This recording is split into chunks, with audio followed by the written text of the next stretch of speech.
I'm really working on this kind of process of minimum effective change. What's the least we need to change someone's form away from what they habitually do to have a positive effect on symptoms. It needs to be kind of minimal because it needs to be able to stick. This is Running for Real, the podcast for runners who know that for every runner's high, there are just as many lows. All those just missed PRs, easy runs that feel hard, injury blues, and more. Each week, we'll talk to running, health, and wellness experts about their highs, lows, and best advice to build our confidence. Running for Real is about being honest, being brave, and most of all, not feeling alone. And now here's our host, who loves It's a Small World, even without a child forcing her on the ride, Tina Muir. Hello and welcome, my friends, to the third episode of the Running for Real podcast. I can't believe we're actually here, and I'm so excited that you are joining me. My name is Tina Muir, and I want to thank you so much for being here today, for listening to this episode. This is episode 3, and this is an episode with James Dunne, who you may have heard of through his website, Kinetic Revolution. He's kind of taken the running world by storm. I've been absolutely blown away by how much he's grown over the last year. And James understands just how important it is for us to run injury-free, but he at the same time knows just how overwhelming it is out there with all the information on what we should do. And he breaks it down nicely. And I don't recommend people lightly, or maybe you don't if this is your first time of hearing from me, but trust me, I don't give recommendations to people unless I truly believe in them. But James is really my go-to source for videos and information about strength and mobility that you can find online. So remember, please subscribe to this podcast through the podcast app, or I can explain to you how to do that if you go to tinamuir.com/iTunes. And you can also subscribe through your podcast player if you are using a different app. So before I go on too much, let's meet James and get on with episode 3. James Dunne, welcome to the Running for Real podcast. I am so excited to have you here, my friend. Thank you. How are you doing today? I'm very well, thank you. And thank you so much for inviting me on. I have been waiting for this one for a while now. For those of you listening, James and I have been good friends for about a year now. And, we've met up a few times. You were actually the first person I saw when I went home to England, other than my mum, dad, and sister. So that's where you kind of fell on the priority of things when I got back. I wanted to see you, and it's been great to kind of get to know you over the last year, and I look forward to hearing the future of where we're going. And yeah, we've got some exciting stuff planned. Thank you very much. And likewise, it was lovely to see you while you're over here in London. Nice to catch up while you're actually around. Yeah, I know. It actually is happening a bit more than it has been in the past, but I'm not going to say I complain about going back home a bit more often. So yeah, it's good. So I thought maybe we would begin with, for those of you people who don't know you, kind of like an icebreaker question by asking you, do you have any hidden talents or any unique facts about you that people might not know that people can kind of resonate with or get to know? Definitely. Two things, I suppose. First and foremost, which I think might frame a little bit the stuff we talk about later, I am, and it's less of a talent, more of just a thing. I am not your average, everyday kind of runner in terms of build. I'm not what you'd picture as being your everyday, perfect body for being a runner. I'm 6'6", 250 plus pounds. I'm a big guy. And I think hopefully that frames a little bit of what we talk about in terms of some of the technique stuff and the importance of that. And then the other side of it, when it comes to perhaps hidden talents, is that, and I do talk about my background in terms of I used to be a professional rugby player and all that sort of thing before I really got heavily into the running. But actually, even before that, my first love was sailing. Really? So I spent a lot of my formative years either on or in the water. So yeah, that's the thing that I probably don't speak about anywhere near as much, but would love to spend more time doing now. Well, cool. So a logistical thing with that, being that tall, did that not make it like, when the thing swings? I can't remember the name of the. Was that the not boom more coming difficult? Across. Yeah, like to duck under it, or. I definitely took a few clatterings around the head, definitely, and a few when I was in primary school, when I was very, very young, and at that kind of age, sailing in lots of little dinghies, my kind of contemporaries and my friends would all be in these little dinghies meant for people our age, and I was just head and shoulders above everybody. I was in school photos being kind of eye to eye with the teacher there, where everyone else is little, and I'd be in these things made for adults, being completely overpowered and I had the size, but not the strength. Yeah. But I guess it made me kind of figure things out a little bit. Yeah. And the first thing you mentioned, I'm glad you brought that up, and I was going to ask you about that, because I think that will really be something special and unique for a lot of our listeners who kind of are in that same boat, that they're not traditional runner bodies, and so they, feel a lot of the time like they don't fit in. So I think that's good. But I should say something funny that comes to mind when you say that is whenever James and I hug one another when we see each other, I feel like I'm like a little baby or a little child, like reaching up to the arms of an adult, because I'm so like much smaller than you, and it's always kind of funny. But I'm sure you're well used to that by now with people. Well, especially Holly is shorter. You said as well. About to say, I think you're about the same height as Holly, so you kind of get enveloped. Yeah. Yep. Definitely. So. Yeah, and it's funny, but thank you for sharing those. So for those people who don't know or haven't heard of you, who is James Dunne? Tell us a bit about who you are, your background. As you mentioned, you weren't always a runner, but maybe where that came from and how you ended up focusing on running. Okay, cool. So my background, I suppose, academically and qualifications-wise, is as a sports rehabilitation therapist. Prior to that, before even going to uni, I got very serious about rugby. And I remember a very vivid conversation with a coach, I must have been maybe 14, 15, who has said to me, listen, all this, I know you live on the edge of a cliff, literally, and you've got the beach kind of 10 miles either side at the end of your garden, which is fantastic. But all this silly running that you're doing after school, you're not blessed with speed. So, all this long distance stuff is just killing any speed you do have. So you need to stop it if you think you've got any future in this game. So from there onwards, I guess for the next 10, 12 years, any distance running really was knocked on the head. It was all short, sharp stuff. And then by the end of my rugby career, various injuries kind of spelled the end of that. There were a few things that I got back into, one of which was actually getting back out and building a bit more of that endurance and enjoying going out on some longer runs, the sorts of things that I did enjoy as a young teenager. So it was nice to get back into running on that respect from a personal point of view. But also when I went to university to study sports rehabilitation, I went to St Mary's in Twickenham. Mm-hmm. And for those who don't know St Mary's, and obviously those who are in the States won't have heard, it's a real kind of nurturing ground for a lot of the British talent in terms of particularly distance running. Yep. So I was there. Mo was in the year above me at uni. We had very little to do with each other, but it's just to give an idea really of some of the caliber of runners that were going through the place at that time. At the same time as being there, while I was still playing rugby full time, I was also sent on a placement as part of the course, which sent me to a clinic which, because of the kind of the running link they had close links to, which dealt with a lot of runners day in, day out, as well as professional footballers, professional rugby players, etc. But running was their kind of big thing. So I ended up in this multidisciplinary clinic as a second year student and kind of stayed there until I graduated, and then stayed there for 3 years afterwards as well. And I kind of liken the degree to a driving test. So, you learn to be safe and not do anything stupid. And then you learn how to actually do your job once you've graduated. And I learned around some fantastic physios and fantastic running specialists and rehab guys. And really, really attribute my interest professionally in running. Although I was still playing rugby at that point, I was still the rugby guy who was in this running world. Attribute the real interest of running and form and biomechanics and all those sorts of things with a real injury slant, because of obviously the background, to the time I spent there.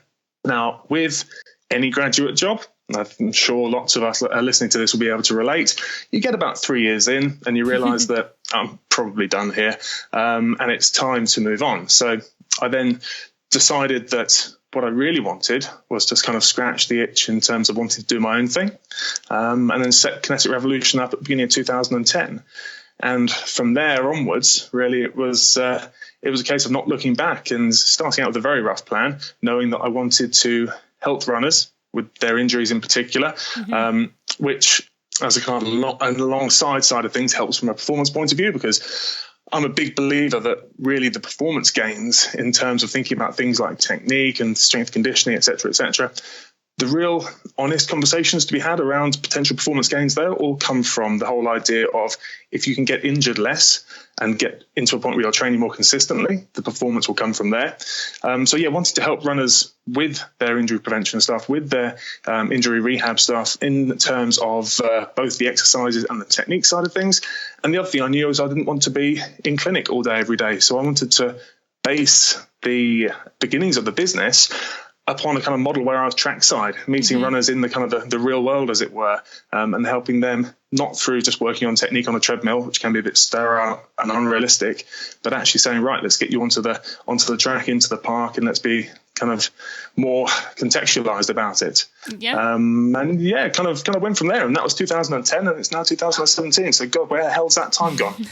I know, it's scary, isn't it, when you realize how quickly time goes by. And, like you mentioned, that was the setup of the business. And, I'm sure a lot of people look at Kinetic Revolution now and think, look at this huge business he's built. This is amazing.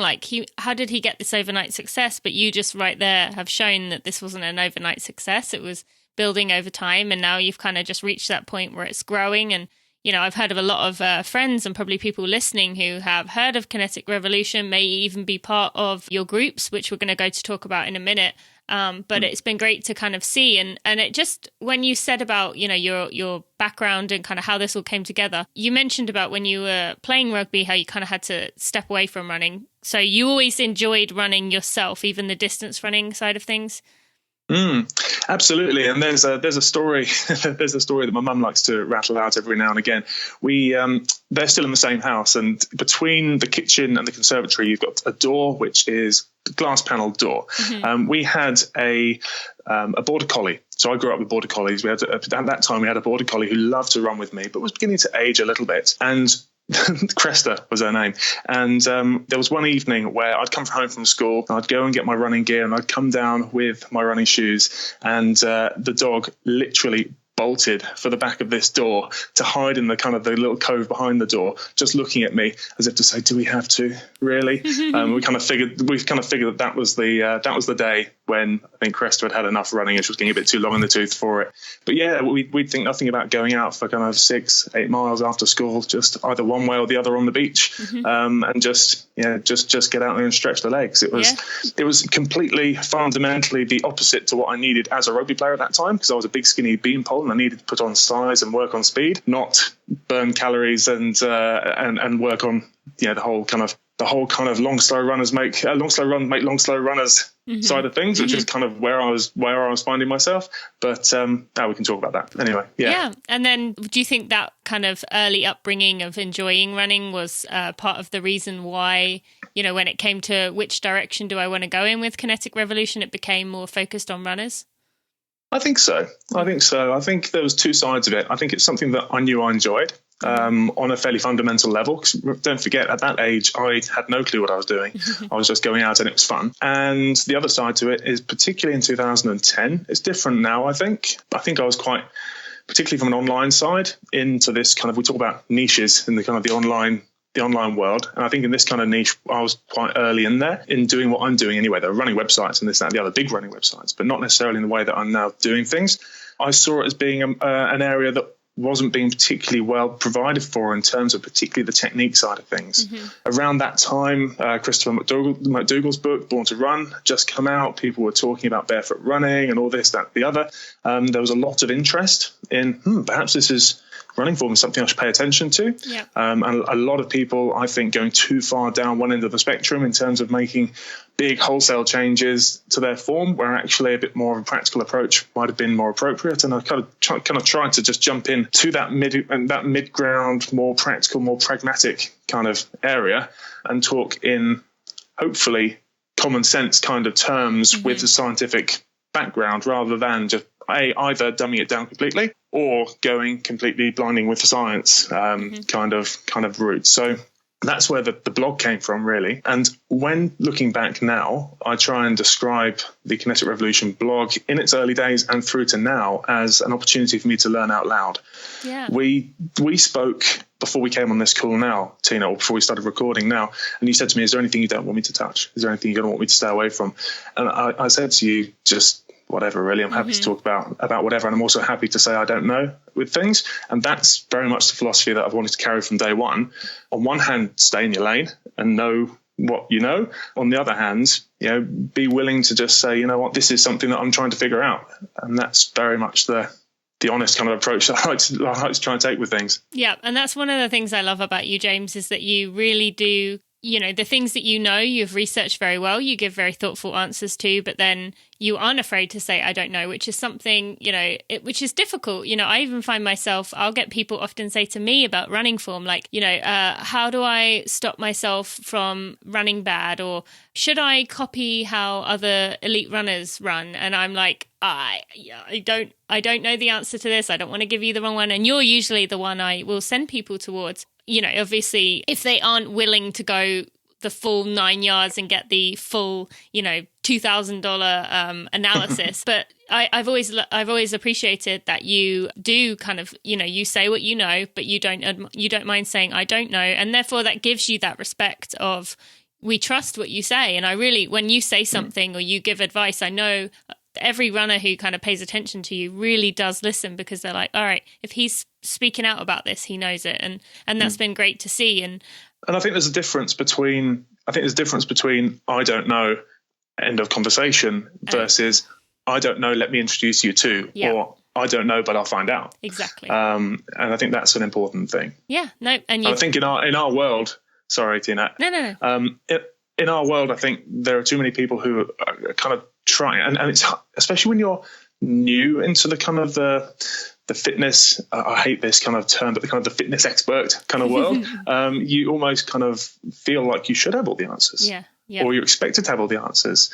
But that's a slippery slope. It's very difficult. Yeah. I think with a bit of experience, you learn. Yeah. And I think there's a lesson there for anyone listening. If you do have someone that you trust and respect and you ask them a question and they're not really, kind of hesitating a bit about it, maybe they aren't confident in it, in which case you would say to them, maybe if you don't know the answer, could you point me in the direction of someone who does? Because they might not want to, you might feel bad about kind of saying to you, I don't know, I'm sorry. But you might know someone, and you probably do, or they will, who would be a better choice. So consider that as well. And then, so, one thing that you are very good at and love to do is, finding and fixing these like dysfunctional movement patterns. So do you want to kind of tell us a bit about, how this process works? What is it about that you have found, and kind of share some insight about that? Yeah, cool. Okay, so let's use the context of kind of runners that I'm meeting face to face, rather than those who get in touch online. And I get plenty of emails saying, okay, I'm 5 weeks out from London, and I've got I'm starting to get runner's knee, or I'm starting to get some shin splints type symptoms, etc. And it's really, really hard / impossible to give. Obviously, it is impossible to give diagnostic kind of advice remotely like that. The only legitimate advice in that context is you need to go and find a physio you trust who can assess you, etc., etc. But in the context of people who actually are coming to do a face-to-face session here at the studio, what we usually do is start out with some video analysis work. So the video analysis work, whether you are looking at a runner who is injured or looking at a runner who is currently pain-free and in full training, there's a kind of a right time and a wrong time to do that. Obviously, if a runner's in full training and they're pain-free, brilliant. That's not a problem. We're not likely to see anything untoward in terms of them having to compensate for pain they're in. But if you're a runner coming back from injury, it's really important that we kind of catch them at the point where they're getting back into their return to running phase and they're not currently trying to run in pain. Because just to, I guess, put a bit of that would raise a bit of a flag in terms of saying if they're trying to run in pain at a point where you're trying to actually go through the assessment, then all you're going to see is their compensation for the pain. But if you can get them at that point where they're symptom-free and they're gradually beginning to build their running back up, then what we can start to do is actually begin to cast a bit of an eye across their running form from top to toe, not the sort of assessment that you might get in a running store, where we're just pretty much going to be taking a rear-on view of the kind of lower leg downwards. But here we're looking multiple different camera angles, top to bottom, to try and get an idea of what it is that they're doing from a technique perspective that might be overloading the patellofemoral joint, or that might be creating a bit more strain in the lower back. If they're perhaps struggling with lower back pain when they're running, they would ideally be able to create as they're running? What can we do from a point of view of technique to start to get them to change their form a little bit, to take the stress and strain off the kind of area that has been problematic? With that, we can pick out whether they're starting to overstride a little bit, how they're looking in terms of foot contact pattern, how they're looking in terms of control, particularly around this whole lumbopelvic hip kind of region, this whole kind of midsection of the body. Obviously looking at what their torso is doing. Again, all this in 3 planes of motion, look at control of the knee as well. But it's important to appreciate that if we're looking at a runner who, if we think about the other side to that coin, if they're coming in and they're injury-free, they've been injury-free for ages, and they're simply looking for perhaps performance gains, then going through this process and looking to kind of split hairs around form and say, well, technically we could get you to tidy this up, technically we could get you to tidy that up, and talking very much in theory, it's a bit of a sketchy kind of art rather than anything else. And that's where I try and avoid these conversations with runners who aren't kind of trying to come back from an injury. They're not currently struggling with anything, because largely they're probably doing a lot well. And actually, as soon as you start to change form in these guys, potentially you're starting to open a box of worms. Mm-hmm. So what I'd much rather do is work with a runner who's coming back from injury and say, right, we know that you're here today because you've been suffering recently with shin splints. What is there that we see from a technique perspective, as we look at you from all these different angles? We look at you running fresh, we look at you running under fatigue, all of this outside as well, not on the treadmill.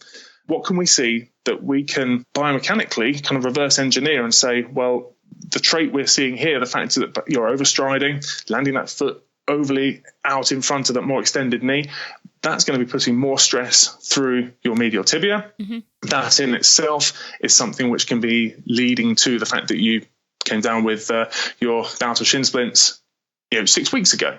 As you get back into running, let's avoid you creating the same movement pattern, setting yourself up for the same problem, by just working on getting you to hold your hips a little bit more kind of up and forwards in very basic terms. There are various cues we use to try and change from a very basic postural level, that positioning of the hips, to get you holding your central mass close over the top of the landing foot.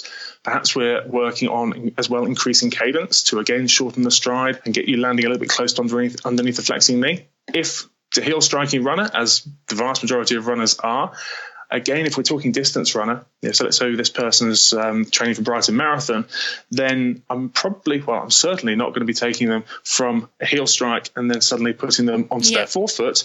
I'm just going to work on ways in which we can lessen the degree or lessen the intensity, if you like, of that heel strike.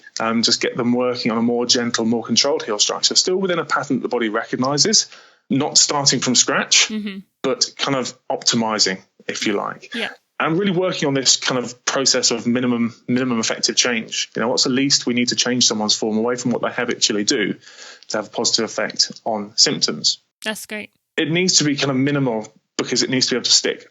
Mm-hmm. Okay, if we've got someone who's been through the process again and again of trying to get back into running and they're falling at the first hurdle every single time, then perhaps we have got a conversation to be had about starting afresh. Mm-hmm. And just saying, right, let's make a bit of more of a significant change here. But if we've got someone who is largely doing a lot well, and we just need to just tweak a couple of things, then looking for the less is more kind of minimum effective change process is far more practical. Yeah. Alongside the technique side of things, I'm a big fan of saying that the way in which we run, so the technique that we see when we go through the video analysis side of things, is all really an expression of the way in which your body's currently put together. So an expression of the various weaknesses, strengths, various areas of restriction perhaps, or excess mobility and lack of control. These things all kind of come together in concert when we start to move. And then how we move is largely dictated by those factors. So with that in mind, if I've got someone who is, to use an example we rattle out all the time, someone who's really tight through their hip flexors, who's perhaps a little bit kind of bent forward as they're running, sticking their bum out as they're running, but anterior tilted through the pelvis. Yeah. And I ask them to hold your hips a little bit higher, push your hips forwards a little bit more, stand up straight. Chances are they're not going to be able to do that. Or at least if they are doing it, they're probably forcing it somewhat because they haven't got the mobility around the anterior hip to be able to get into that position, at least sustainably. So what we need to do is actually say, right, what is holding you in that position? It's not just a conscious thing. What is holding you in that position? What do we need to release? What do we need to strengthen to get you into the right position for you to then be able to hold that over time? Yeah. So for me, it's never just about consciously do something different as you're running. Mm-hmm. It's about saying, right, what do we need to actually strengthen? What do we need to mobilize? What do we need to improve from a stability standpoint to allow you to run in a certain way that's not going to put excess strain through your ITB? So if we've got someone who's perhaps crossing their feet over the midline as they're running, and they've come to me with a case of ITB syndrome, and we do know there's some research to kind of link the two. What I'm not going to get them doing is consciously try to run with a wider step width because that's really hard. Mm-hmm. I don't know if you've ever tried that, but it's kind of the typical thing of trying to run with the left foot to the left of the white line and the right foot to the right. Super difficult if you have a tendency to cross your feet over a touch. Yeah. So what I'd much rather get those guys and girls to do is actually work on strength and stability in that side-to-side plane, that frontal plane, and into external rotation, and improve core control of the pelvis. Because if we can improve all that, then naturally stride width generally improves anyway that little bit. So it's got to be this kind of combined approach of different aspects, if you like. No, that's super helpful. Sorry, were you going to say something else? No, I was literally about to say I've just gone off on one, so back to you. No, there's so much good information in there, and there's so many directions I could go with this. But the thing that kind of comes to mind that I think needs to kind of be the overall summary of what that was you said, about consciously changing your form, especially if things aren't particularly going wrong. And Dr. Jordan Santos, when I had him on Run to the Top, he talked about how you actually shouldn't really change your form consciously really at all, because if you're having to force it, as you mentioned, you are kind of risking injury because your body is not prepared for it. As you mentioned, you don't have the mobility and the strength. And he talked about, strength training and building those correct movement patterns, which is pretty much what you said. And then you mentioned about, if someone's having injuries over and over to come see you or to get an assessment. So if someone listening right now and they're thinking, okay, I see what you're saying, I need to get this figured out. I do keep having injuries. I want to go see someone, but they, live in the US or they live in somewhere else around the world. How important is it to go see someone like yourself who, really can assess it and really give advice rather than just kind of sending in a video to someone and saying, here's how I run, what can I do? What would be a suggestion for someone listening who does not have access to you or can't get into a clinic nearby? And this is a really important kind of next step to what I was just saying, really. It's that the video analysis side of things can't be standalone. So once we've gone out and I've videoed and we come back in and we've started to assess what we're seeing on video, it's important that we also start working through a number of little screening exercises to understand where this person is tight or weak or less stable, etc., and understand why we see what we see on video, which is exactly why we can't really do this remotely. Yeah, I get contacted a lot from people who say, if I send you a video, can you tell me why I'm struggling with my X, Y, or Z? And I don't like people hanging, if they're leaving people hanging, and I hope I haven't just opened the floodgates, but I don't like leaving people hanging in that respect and just saying no. But what I do try and frame it with is I will try and make some time to just make some casual observations, but in reality this can't be an assessment because I can't grab hold of you and see how your hip's moving. I can't look at you through this test and that test based on what we've previously seen. It's not the same. So there's one thing making casual observations. There's another thing altogether calling that an assessment where you're actually looking for cause and effect. So what I would say, if you are somebody listening to this thinking, this sounds like something I need, your best bet is to find a physical therapist or physio or whoever who has a special interest in running injuries and is willing to take a look at you running, who can then combine what they're seeing from a technical aspect, a technique aspect, with what they get from their musculoskeletal assessment when they take you through the kind of usual physio assessment, perhaps more functional testing exercises as well.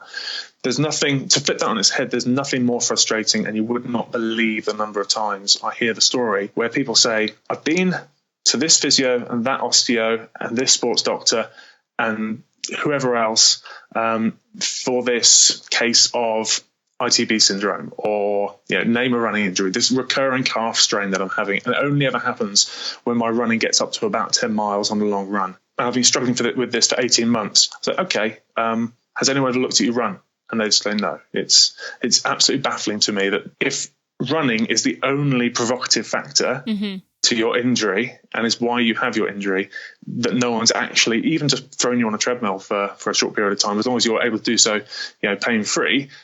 It's baffling to me that that's not standard in a lot of cases.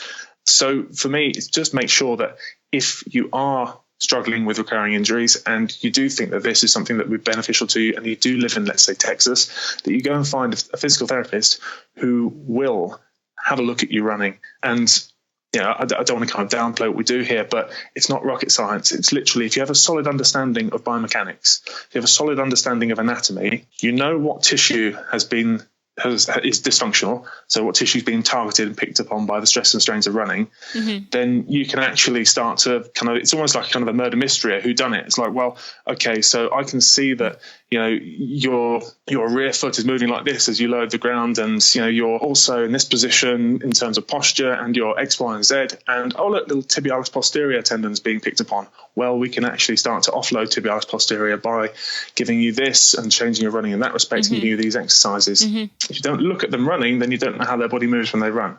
I hope that makes sense. No, that does make sense. And it just makes me think about, you said to find someone in your area, and I'm sure a lot of people are thinking, well, what if I don't have anyone in my area? Well, maybe this is something, if you keep getting injuries and keep getting issues, that you do look a bit further elsewhere. I mean, I've mentioned multiple times through my journey that I drove 6 hours each way to go to Charlottesville, Virginia, to go to the UVA speed clinic, because for me that was worthwhile. So you may have to go a bit further out, make a little mini trip out of it and stay overnight somewhere. But if you get to see someone who really understands, then that's probably the best thing for you. So maybe consider that and see what you can do about it. And then James, you also love to there's all these misconceptions about strengthening and stretching that you have mentioned briefly there, but maybe you could tell us some of the things that runners tend to do which aren't exactly not only just not helping them, but actually making things worse. Do you want to maybe share a few of those that you see over and over again? Yeah, definitely. And I don't want to kind of, rattle out the same well and truly overplayed, sitting is the new smoking, we all spend too long sat behind a desk, all those sorts of things. I personally believe it's true. I do think that the fact that in our 21st century lifestyles, we spend a lot of time sat down, and that's going to start shaping the way our body works. We get very tight in certain areas and our glutes switch off, et cetera, et cetera. It's important to find ways to start to mitigate the imbalances that creates, especially given that the amount of time we spent sat behind a desk versus the amount of time we actually spend running in our week are two very different kind of beasts. So if we can do something to mitigate that, then that's fantastic. But what I'd rather look at is the various almost barriers people create for themselves in terms of the whole idea of doing some regular stretching and some regular strengthening and some regular basically cross-training / injury prevention work, whatever you want to call it. So one thing that I hear a reasonable amount is people saying that they want to perhaps not do too much of the strengthening work because they equate strengthening to bulking up and putting kind of excess size on.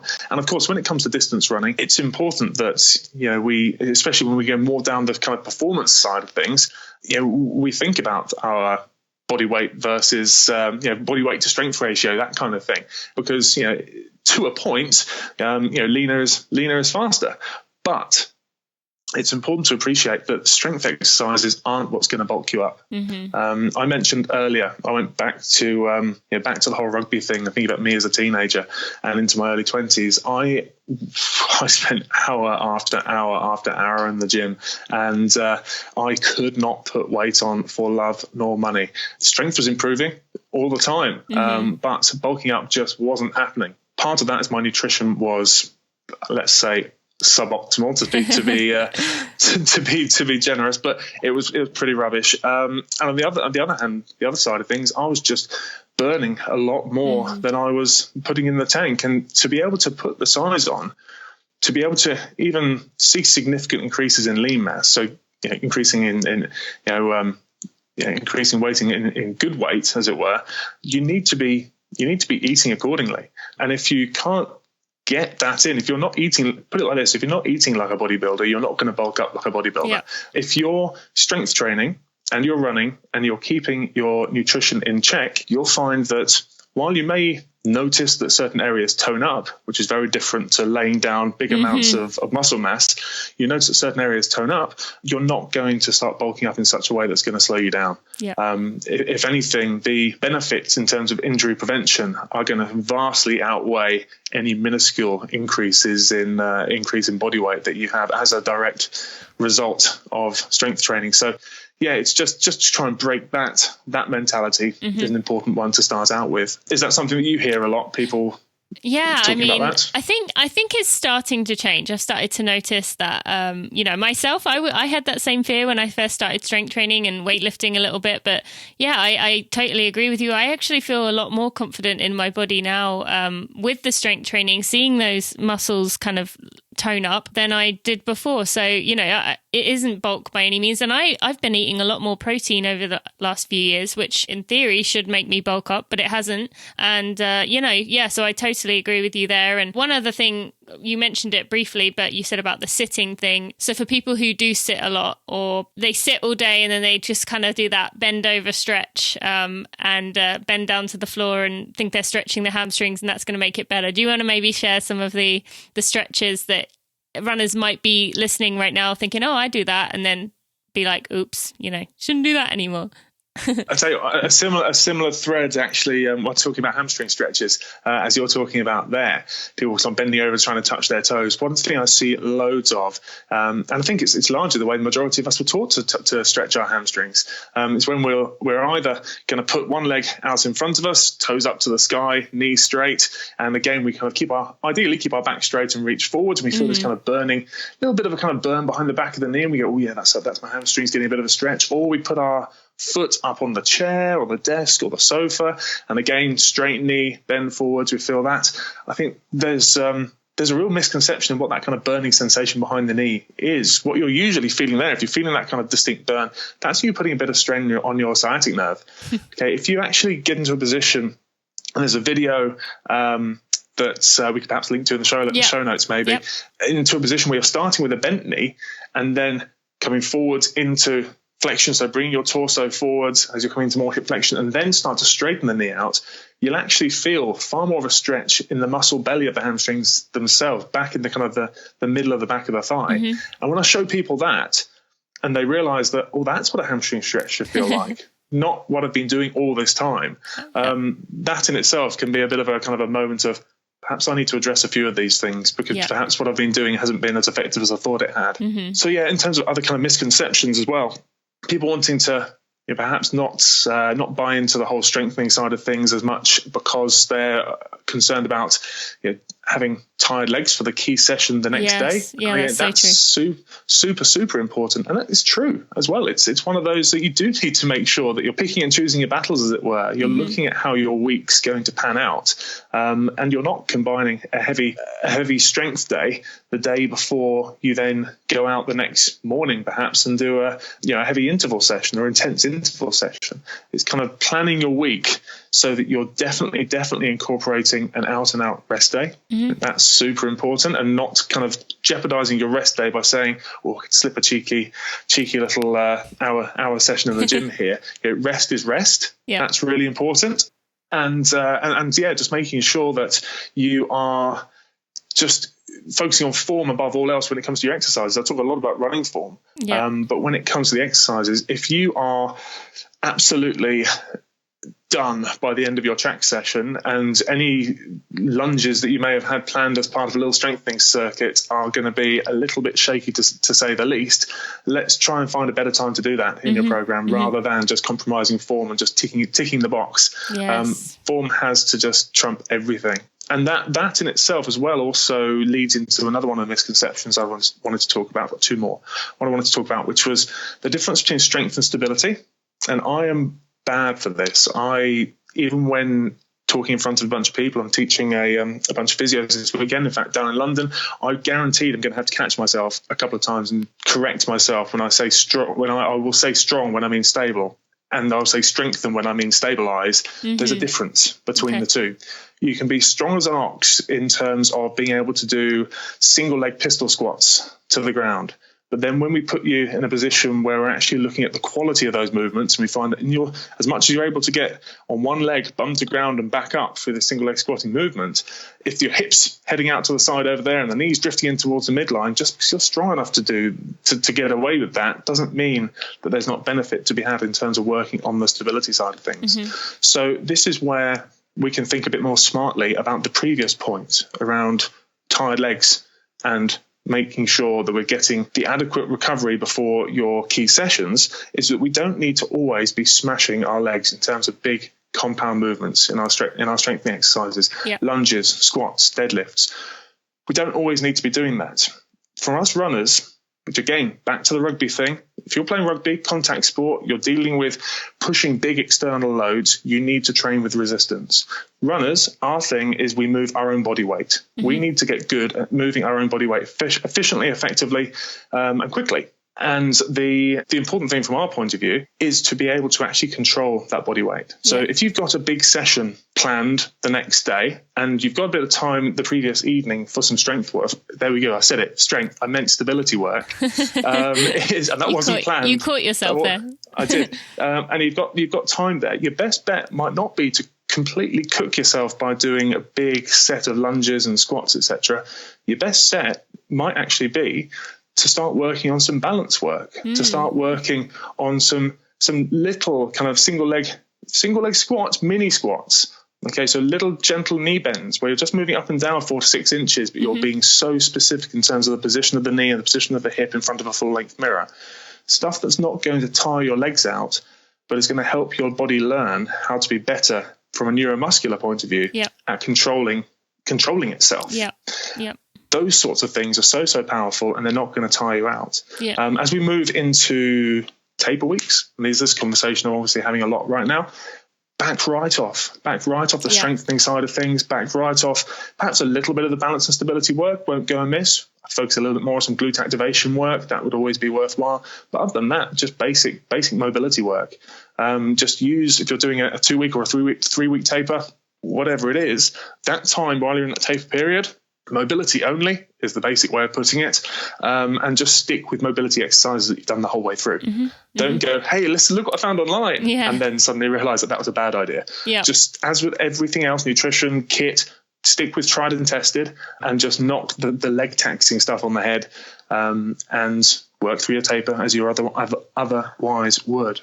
Oh, so much good advice. Do you want one more? Go for it. Yep. Okay. The last one I have on my list, I do have a list. The last one I have on my list is about the stretching thing. Okay. And I think we're all very well versed, or most of us will be well versed in the whole idea of static stretching pre-sport is not really what we want to be doing. We want to be static stretching if we do afterwards. And pre-sport, it should be a bit more dynamic, a bit more mobilization with movement type work, and then moving into a bit more ballistic work as we get through our warm-up.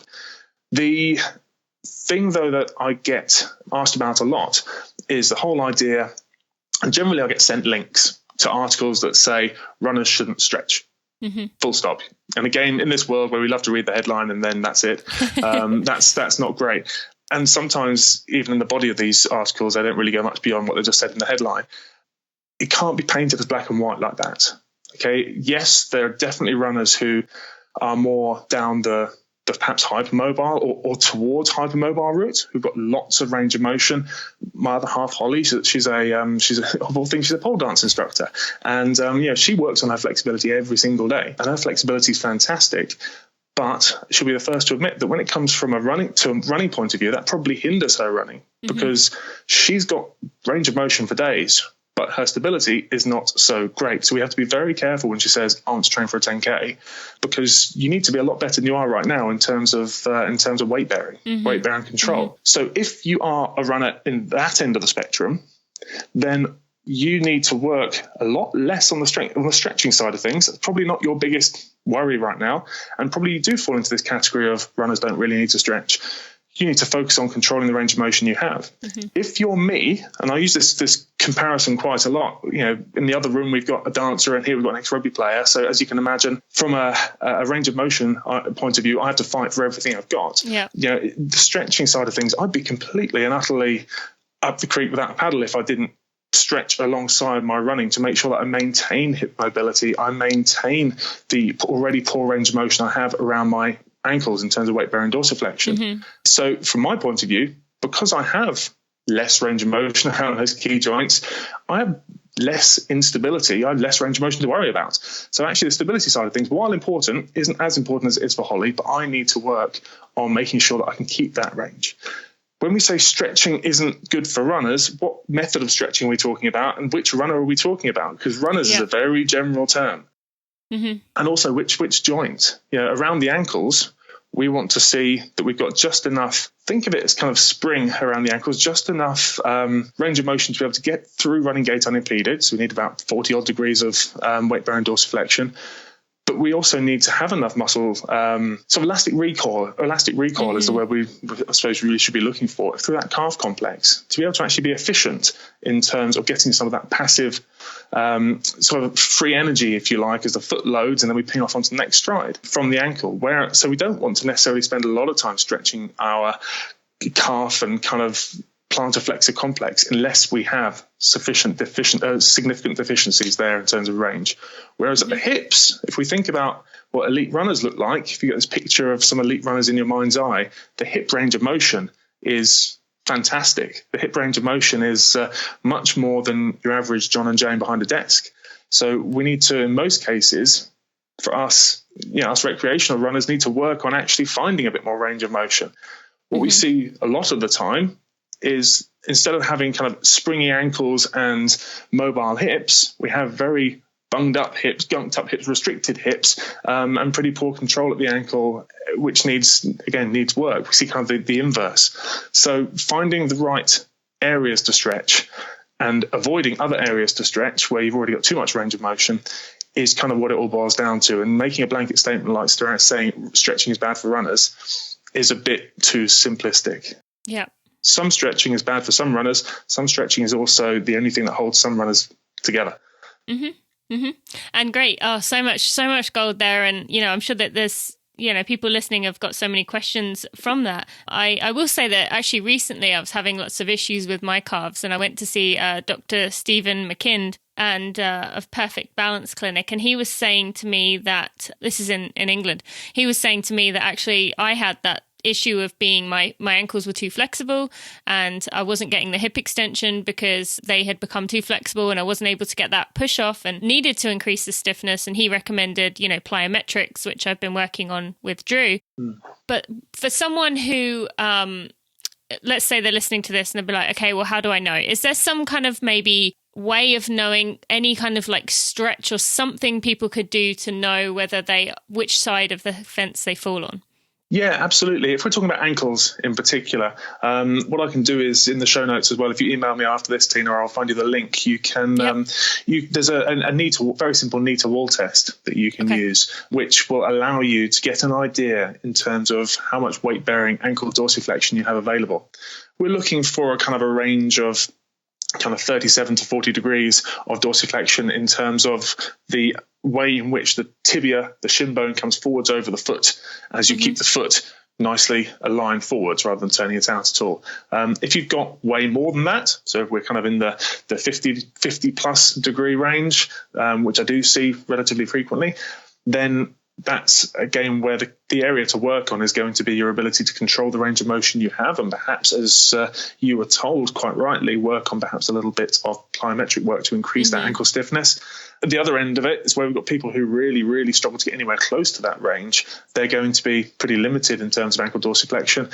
And again, those guys, the lack of movement at the ankle probably means more stress upon the knee. It also means more stress upon the Achilles as well in many cases. And a lot of the time with those runners, that lack of range has come secondary to a history of ankle injury, traumatic ankle injury. So if there's like ankle sprains, your typical inversion sprain where you roll off the curb, those kinds of things. If that's happened a few times and you find that one ankle is a bit more kind of bunged up than the other, that's probably something you need to get some manual therapy on, and people can actually do a bit of work on finding you some more range quite quickly if you get someone who's a talented manual therapist. So people, again, with the plyos thing, I don't know what kind of plyometrics you do, but the people hear plyometrics and they think, oh God, box jumps, the sorts of things you see on YouTube with these kind of football players jumping almost their same height onto a box. It's all very impressive, but actually in reality, the sort of stuff that would benefit someone like yourself is actually just jumping rope. That kind of thing. Just that's exactly what you suggested. Yep. Simple as that. Yeah. So anyone listening, if you kind of discover, I mean, James, I will put links in the show notes, as we mentioned, at tinamuir.com/episode 3. James has so many amazing videos. You guys are absolutely going to love it. And so just kind of like explore around the site. But James has a lot of answers to whichever way you fall and whatever direction you go, you will find some answers and some videos to help you. So make sure you check that out. And you can probably find some help there. And obviously, like we mentioned, it is better to get in front of someone if you can, but this is going to be a great resource for you. And just before we go on to talk about your main offerings for runners, we did mention at the beginning we were going to talk about body shapes and sizes, and you mentioned you are I guess quote unquote a Clydesdale runner, as what is what people seem to say over here. So what would you like to say to other people who see themselves in that situation? I'm not a typical runner's body. If they like degrade themselves and think, I'm at a big disadvantage because I'm a Clydesdale runner, like what would you like to say to them?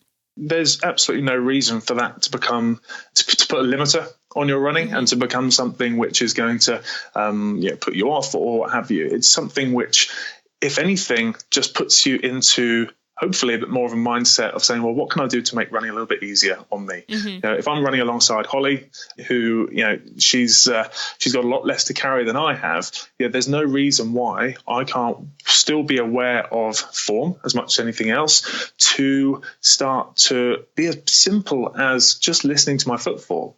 What can I do to make it sound light underfoot so that I'm not slamming my heels into the ground or slamming my feet into the ground, and I can work on controlling my body weight.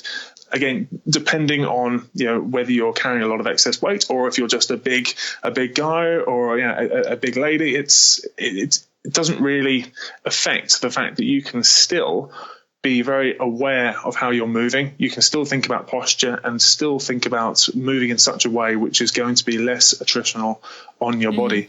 It comes down to it then comes down to strength as well. It comes down to stability, just like it does everybody else. And then it's, again, just like everybody else, comes down to appropriate training plans, making sure that you are respectful of, if I'm like me carrying around 250 plus pounds, I'm trying to say pounds because I know you've got a very American audience, but every time I'm almost saying 250 plus kilos, which is a very different thing. So if you're carrying a lot of weight, it just puts more emphasis on making sure that you respect what that's going to be doing in terms of your ankles, your knees, your hips, and making sure that you are listening to your body. You are only incrementally increasing the amount of volume you're doing over time. You're taking adaptation weeks, so weeks where you're offloading your body and giving it time to adapt to the few weeks preceding training load. And there's absolutely no reason why you shouldn't be able to run like the rest of us and progress like everybody else. It's just a case of making sure that your training plan is on point, your strength work is on point, and your technique is on point. And that brings me on to the point that actually I'll always want to make sure that I say around all this stuff is that I'm sitting here with the Kinetic Revolution website and all that resources in terms of strength work and stability work and technique work. And naturally, I have a lot of these conversations and I put a lot of weight into all that work and the importance of all that work. You can get all that absolutely nailed down and be on the best program with the best technique, best strength conditioning program, etc., with the best technique. But if your training plan is off, if you're making some fundamental training errors, you can have the best strength conditioning coach who's seeing you 4 times a week. But if your running plan is getting you doing stupid progressions, you are going to get injured. That just underpins everything. So it's so important to make sure that you look at all the different aspects rather than just saying, I'm going to do this strengthening exercise, that strengthening exercise. This is good for knees. That's good for hips. I'm on it. If you're then making some fundamental errors, that has to be said, I think, around all these things. No, I'm so glad you mentioned that as well.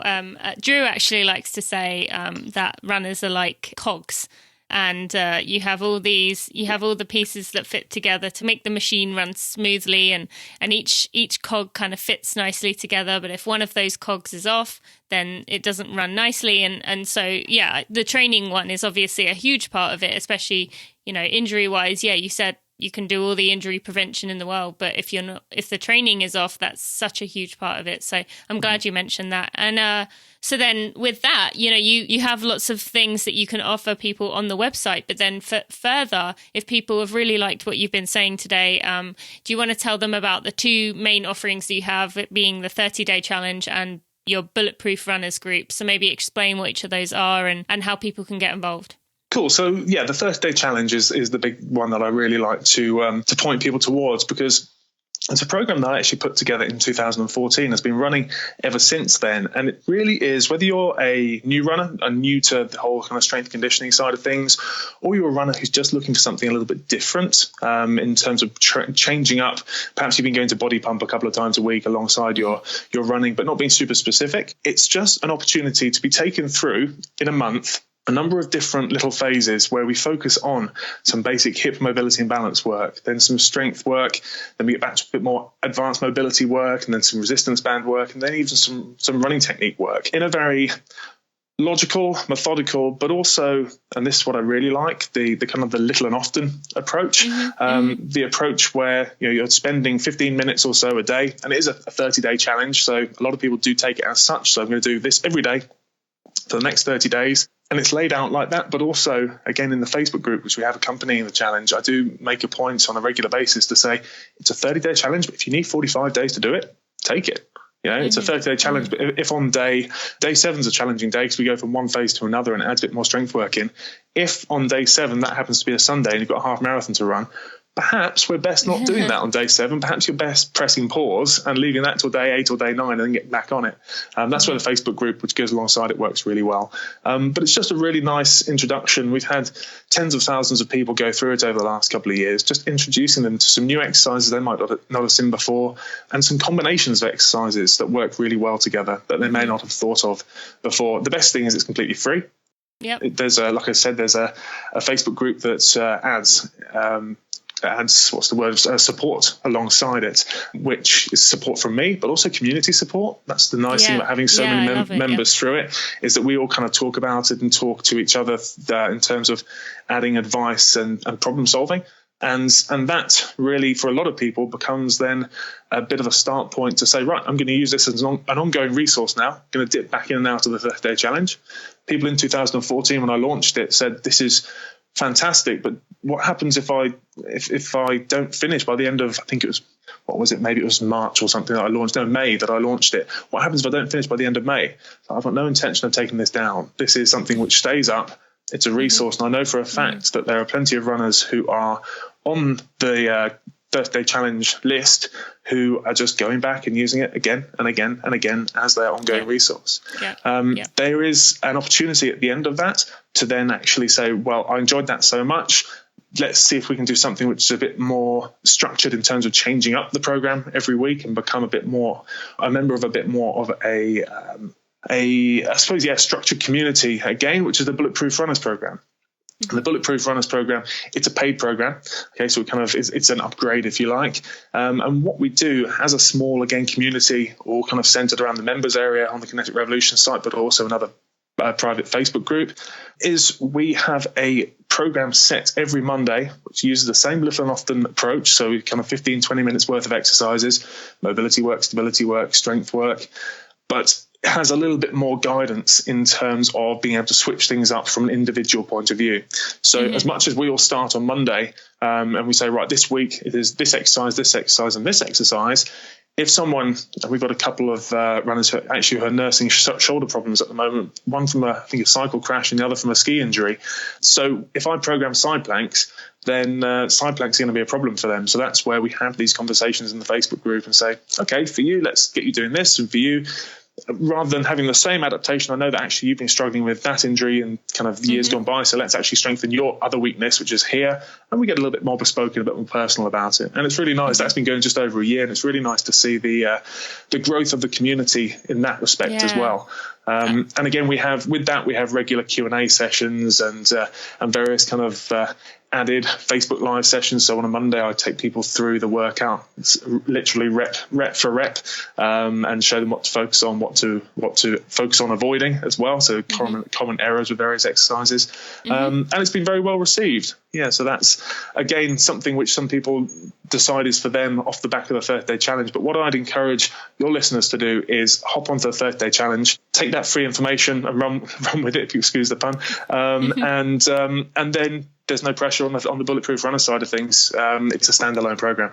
Yep. No, and I was just going to say that both the 30-day challenge in particular, just for those of you listening who have liked what James has said, a fantastic way to start. It really is nice and easy, goes through it day to day, as you mentioned, and 15 minutes a day. I mean, and we can fit that in, but like he said, if you miss a day, it's okay. It doesn't mean it's all over and you failed and you need to just stop. You can pick up where you left off. There's nothing wrong with that. And then with the Bulletproof Runners, I mean, I'm lucky enough to be in that group, and I have absolutely love seeing the community in there, the way that everyone helps one another. And then James just hopping on all over the place, kind of giving advice and literally, like he says, like running people through the programs, like showing you exactly what to do. So if you are kind of looking into this more and more, this might be a direction for you to go in. And as those of you who have been, following or listening to me for a while, you know that I don't recommend people lightly, but James is just one of those people I really, really felt passionately about promoting and helping here, because I really believe in what he's doing, and I think you will like it too. So James, just to say, so we agreed earlier that if people go to kinetic-revolution.com/Tina, you will be able to sign up there, and that will be set up for Running for Real listeners. So anything else you would like to add about that? No, I think it's, as we said, the link's going to be in the show notes, and it'll be nice to see your guys over there. But when you sign up for the 30-day challenge, hop on over to the 30-day challenge Facebook group and just say hello, say hi, and that you're one of Tina's runners. And I know you're in the group. You're in the group there as well. So tag Tina in, and we'll see you there. Yeah. Okay, great. All right, guys. So that will be at tinamuir.com/episode 3, or at kinetic-revolution.com/Tina, whichever one of those you want to get it through. So I just want to go through my Running for Real 4 questions here before I let you get going. I know this has been quite a long conversation, but I feel like I could talk to you all day, James, and we always feel like this when we meet up. So starting with, this is funny because you had me on your stuff to talk about a nutrition tip here. So do you have a nutrition tip that you've maybe learned or would like to share from maybe one of your group members, or just in general? In general, two, very different, and one leads into perhaps a different answer that I've got later on as well. Something I'm really enjoying right now is one of my tips, which is overnight oats. I'm really enjoying that, and that's something that I haven't been aware of until quite recently. I know it's something that won't be news to a lot of your guys and girls, but I'm really enjoying them. The other is, I guess, a bit more tried and tested and rattled out very frequently, but don't just try anything on a whim on race day. I had an experience. It was at Helsinki Marathon, actually, which we're probably going to mention in a moment, where I literally screwed up big time and didn't have available to me what I was used to. So just grabbed what I could at the expo, which wasn't what I was used to, and it made for bad times about 4 hours later. Yep. And so is that going to be your Running for Real moment you're about to share? No, actually. My Running for Real moment is when I lived in southwest London, so I lived in Teddington. One of my favourite runs was to run a couple of miles out to Richmond Park, and then around Richmond Park, and then back. Richmond Park is the loop that I'd do would be just shy of 7 miles, and it was typical that it was always, and it always seems to be, at the furthest point out you are from home, that's where, if you're going to tweak something, you're going to tweak something. I was at the very furthest point out on my loop, and I felt my calf just strain that little bit. And that was probably the most intensely I've ever focused on trying to change little things in my form, because I found that actually if I just landed my foot in a certain way, it didn't hurt. And then when it went back to my normal running, it really did. So that was probably the most intensely focused on form I've ever been. But yeah, I picked that because as much as I talk about injury prevention and all those things, I'm not immune. I'm by no means immune to these things.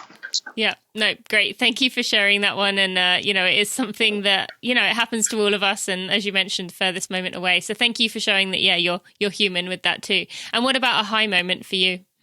High moment, again, Helsinki. It was a marathon that I planned intentionally as an experiment.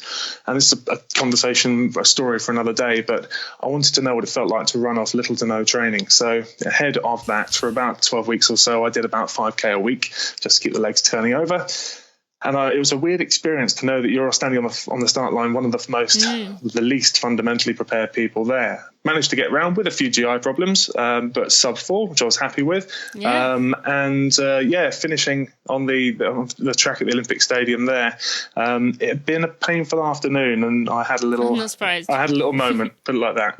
But I got the job done, and that was. Yeah. And funnily enough, actually thinking back to kind of other sporting things and endeavours and achievements in other sports like rugby, etc.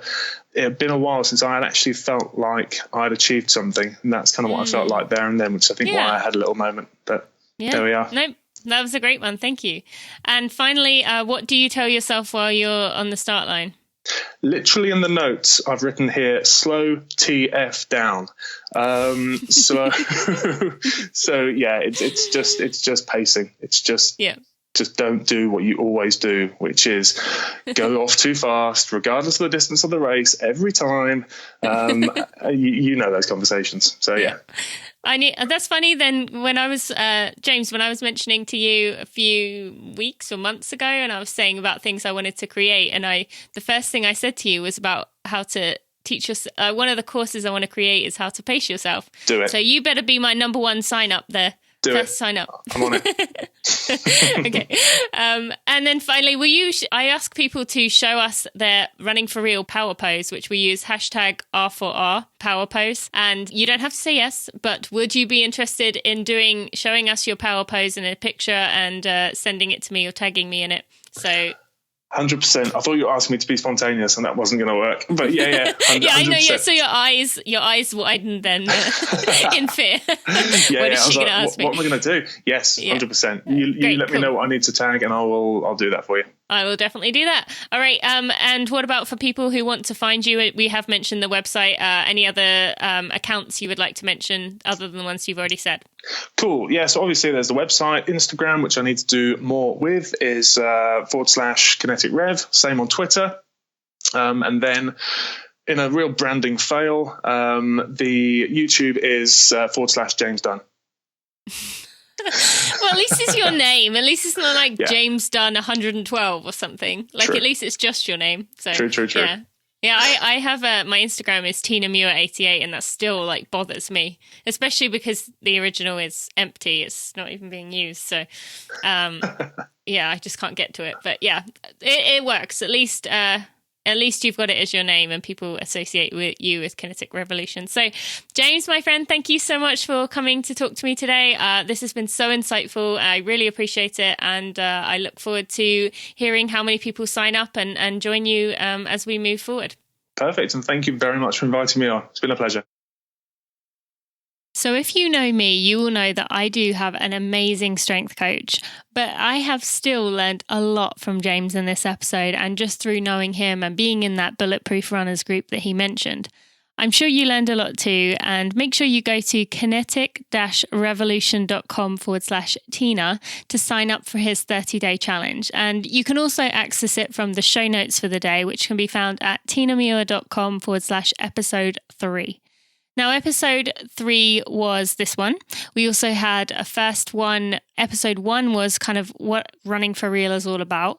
In episode 2, I spoke to, I should say, Matt Fitzgerald about nutrition. And episode 4 is going to be about building our courage muscles. And you can hear what I mean by that by listening to the next episode with Sindra Kamphoff. I want to thank you so much for tuning in today, and hope that you will share this with your running friends or with anyone who might be interested, especially if they're having issues with injuries. James could well be the one that kind of snaps them out of that injury cycle. So hopefully this will help. And I look forward to seeing you again next Friday. Thanks for listening to the Running for Real podcast. Be sure to check out tinamuir.com for show notes and even more helpful running information.